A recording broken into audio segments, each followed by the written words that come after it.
Okay, our third and final recording for today, and this one really is a fun exercise. In my physical class, I like to start each class with an exercise just to sort of get you thinking about government.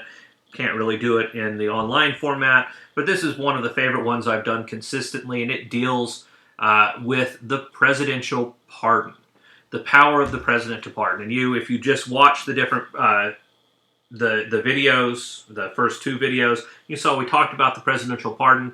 It's the power of the president to basically say, yes, you committed a federal crime, but we're not going to punish you. You're fine, go home. It's like it didn't happen. We restore you to your position as though you hadn't committed the crime. And this is found in Article 2, Section 2, Clause 1. It says, the President can grant reprieves and pardons for offenses against the United States, except in cases of impeachment. So this is a couple of, it's a fun little exercise just looking at some of these. So it's an interesting power. There's a lot going on in this power. For example, it's only against the United States, not against the states. He can't grant power in cases of impeachment, which means that if he or another official is impeached, he can't say, well, no, you weren't impeached, I'll let you stay in office.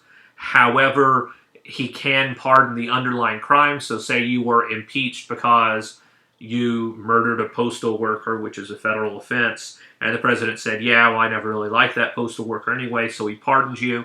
You would still be impeached, but you wouldn't be sent to jail for the rest of your life for the federal offense. Now, you could still be charged with the state crime of murder, and probably would be in that very strange scenario. But this is just a fun little exercise where we looked at a couple of them, so I just want you to kind of think through them, pause the video at the appropriate part and answer the question, if you were in charge, would you pardon this person? So we'll start with Mary. Mary was arrested for smuggling marijuana across state lines. She was sentenced to 20 years for federal drug trafficking and had no previous offenses.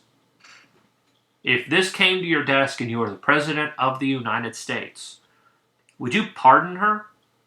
If her parents came and sent you a really nice letter explaining that she's a good girl, but that she was bringing some marijuana, like a big bag of marijuana across state lines. It's across state lines, remember, because it has to be across state lines for federal government to be able to enforce it.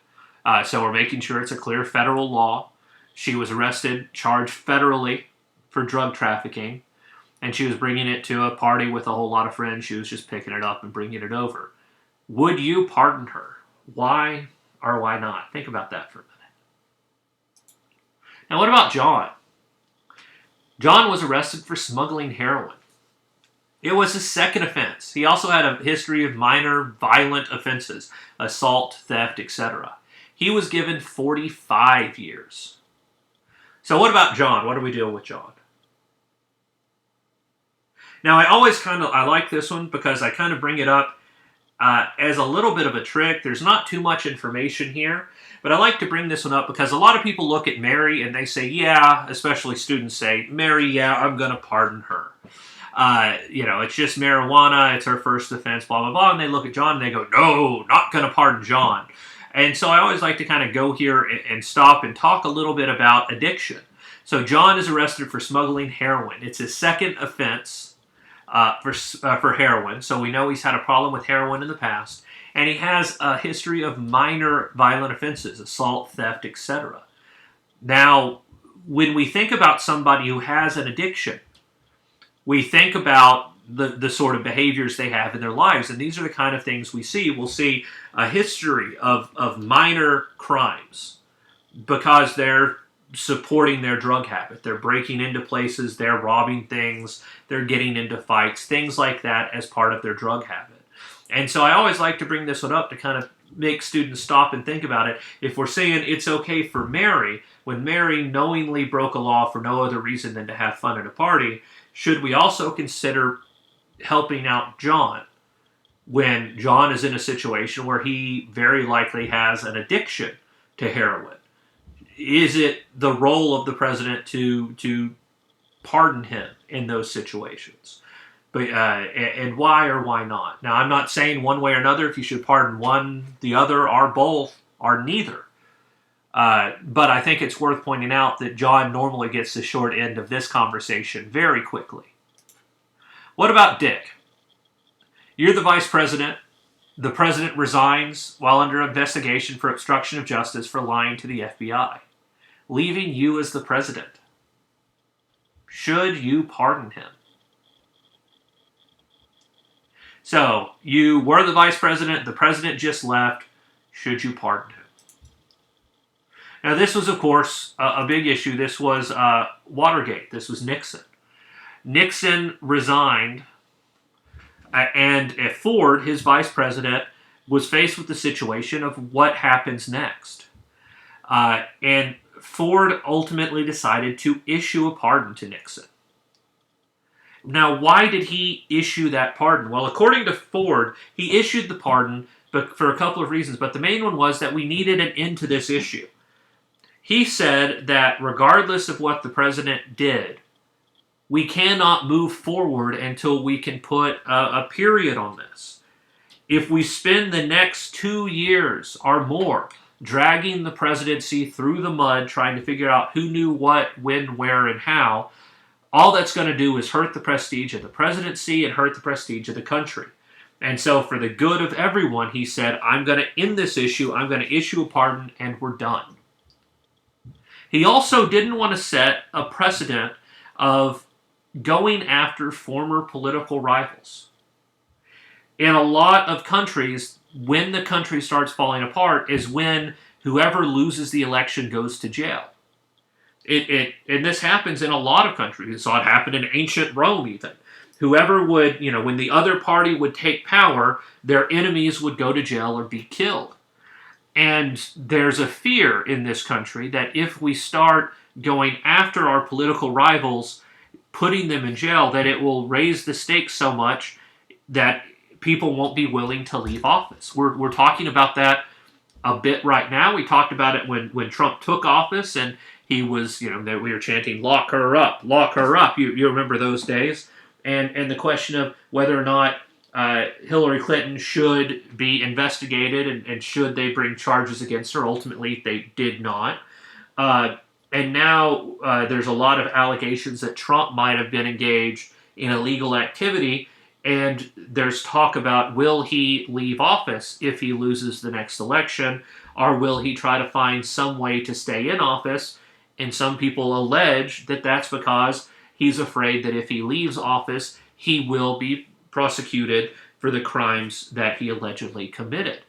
And so there's a strong element in this country of sort of fear of using the criminal justice system to go after people for of the other political party, high-level elected officials, and because we don't want to create that kind of environment in our country. A lot of people disagree very strongly with that decision to issue a pardon in that case. It had an automatic political cost. Ford was a one-term president. That was obvious from the time he issued the pardon that he would not be reelected. Because people who were in favor of the impeachment, they looked at this and they said, you didn't let justice happen. We don't want to live in a country where the president is above the law. Everyone is subject to the law here. So regardless of what Nixon did, regardless of what office he held, if a normal person would stand trial, the president should stand trial. We have to allow justice to be carried out. And this really gets to one of the sort of hearts of the pardon issue, which is when a president pardons someone, he is really reaching into the justice system and saying, I am stopping what's supposed to happen here. He is saying, yes, there is a law. Yes, the law was broken. Yes, this person was found guilty or likely be found guilty. But I am stepping in and saying, I am not going to allow this to be carried out. And this rubs a lot of people the wrong way. Yes, it is obviously the purpose of the pardon is to step in and make this change. However, a lot of people are uneasy with the idea of the president doing it, especially when it's not on humanitarian grounds or anything like that, but where it seems to be related to the person's social or political status. So this is a quick video on Nixon, worth watching. It'll be in the slides. What about this one? Can you pardon yourself? This one has come up quite a bit as the allegations against Trump have continued to surface. Coordination with Russia, federal finance violations, various allegations, campaign election fraud, misallocation of funds, enrichment through the office. I mean, there's been a number of claims against him, tax issues as well, a number of claims against him that may or may not rise to the level. They may or may not be true. I don't have the evidence on them. They may or may not rise to the level of a criminal offense or a criminal offense that would be prosecuted. But a lot of people have raised the specter. In fact, I think just recently the Attorney General of the state of New York raised the specter of bringing criminal charges against President Trump. And so a question becomes, can the president pardon himself? And this is a complicated one, because the Constitution, we can go back, let's see, that's the wrong slideshow. We can go back. The Constitution says the president can grant reprieves and pardons against for offenses against the United States, except in cases of impeachment. So can the president pardon himself? Well, the Constitution doesn't say no.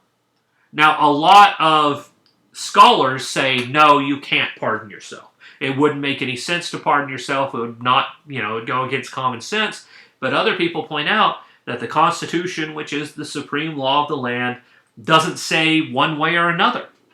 So can he pardon himself? Well, maybe. No one's ever done it, right? We don't know.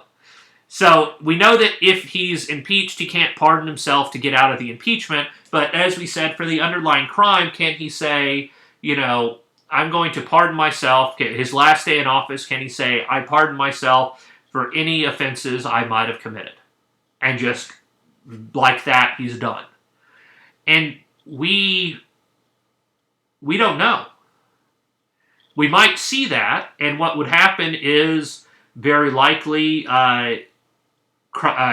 offenses would be brought against him, charges would be brought against him, and then he would say that he had been pardoned, and then it would be up to the courts to decide what happens. And quite honestly, the courts might say, we're going to allow for the pardon because it's not our business to check that. That was a power given wholly to the executive branch. Or they might say, we're going to go forward with it. But it is important to remember that if charges are brought against him, if that did happen, they would likely be brought to avoid this issue. They would likely be brought as state charges, especially New York seems very eager. He has long business ties there, long residency there, and New York is not very friendly to him right now. So it seems likely that they would be state crimes, which he can't pardon himself for anyway. But it is an interesting issue that has come up in this presidency, something that most people didn't think we would ever see, but this question of, can the president actually pardon themselves? So that was a fun little look at pardoning and sort of what happened, and that is our third and final slideshow for this week. Please make sure that you talk on the discussion boards and that you take your quiz, and if you have any questions, let me know.